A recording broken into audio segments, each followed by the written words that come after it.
ગુજરાત વિધાનસભાને બોમ્બથી ઉડાવી દેવાની ધમકી મળતા ખળભળાટ. ગાંધીનગરથી આ સમયના સૌથી મોટા અને ગંભીર સમાચાર સામે આવી રહ્યા છે. લોકશાહીના પવિત્ર મંદિર ગણાતી ગુજરાત વિધાનસભાને બોમ્બથી ઉડાવી દેવાની ધમકી મળતા સમગ્ર રાજ્યમાં સનસનાટી મચી ગઈ છે. આ ઘટનાને પગલે વિધાનસભાના સત્ર સ્થળમાં તાત્કાલિક ફેરફાર કરવાની ફરજ પડી છે. આ ગંભીર મુદ્દે આમ આદમી પાર્ટીના વિસાવદરના ધારાસભ્ય ગોપાલ ઇટાલિયાએ સરકાર પાસે કડક કાર્યવાહીની માંગ કરી છે. તેમણે આ ઘટનાને અત્યંત સંવેદનશીલ ગણાવી જવાબદારોને પાઠ ભણાવવા અપીલ કરી છે. આજે સવારે જ્યારે ધારાસભ્યો વિધાનસભાના સત્રમાં ભાગ લેવા પહોંચ્યા ત્યારે તેમને આ ચોંકાવનારી ધમકી અંગે જાણ થઈ હતી.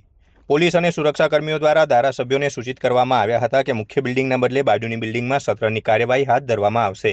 આ અંગે મીડિયા સાથે વાત કરતા ગોપાલ ઇટાલિયાએ જણાવ્યું કે જો રાજ્યની વિધાનસભા સુરક્ષિત ન હોય તો તે ખૂબ જ ચિંતાજનક બાબત છે. 9 વાગ્યાથી વિધાનસભા સત્ર હતું, એટલે હું અત્યારે 9 વાગતા પહેલા 5 મિનિટ પહેલા જ્યારે અહીંયા વિધાનસભાના મુખ્ય પગથિયા પાસે આવ્યો તો મને જાણવા મળ્યું કે વિધાનસભાને બોમ્બથી ઉડાવી દેવા માટેની ધમકી મળી છે. એટલે અમને બધાને પોલીસના માણસો અને સરકારી માણસોએ ધ્યાન દોર્યું કે વિધાનસભાનું સત્ર બાજુના બિલ્ડિંગમાં ચાલુ કર્યું છે. એટલે આ ખૂબ જ ગંભીર સંવેદનશીલ બાબત કહેવાય. ગુજરાતની વિધાનસભાને પણ જો બોમ્બની ધમકીઓ મળે તો એ મને એવું લાગે છે કે અત્યંત ગંભીર બાબત છે. એની ઉપર સરકારે કડક પગલાં લઈ અને જે કોઈ આવારા તત્વોએ આવું કામ કર્યું હોય અથવા તો ખરેખર કોઈ આતંકવાદી સંગઠનો આની અંદર જોડાયેલા હોય તો તાત્કાલિક એની ઉપર પગલાં લઈ અને બીજી વાર કોઈ આવી ખોટી ધમકીઓ મારવાની હિંમત ન કરે એવું કામ કરવું જોઈએ.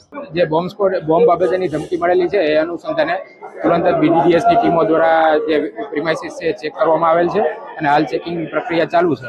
એ ઉપરાંત જ્યારે સમગ્ર step by step premises check કર્યા બાદ ગૃહની કાર્યવાહી રાબેતા મુજબ ચાલુ કરવાના પ્રયત્નો છે. એ આપને કહીશું, અમે મેલ આપને જાણ કરશું. મેલનો સ્ટડી કરીને આપને જાણ કરશું.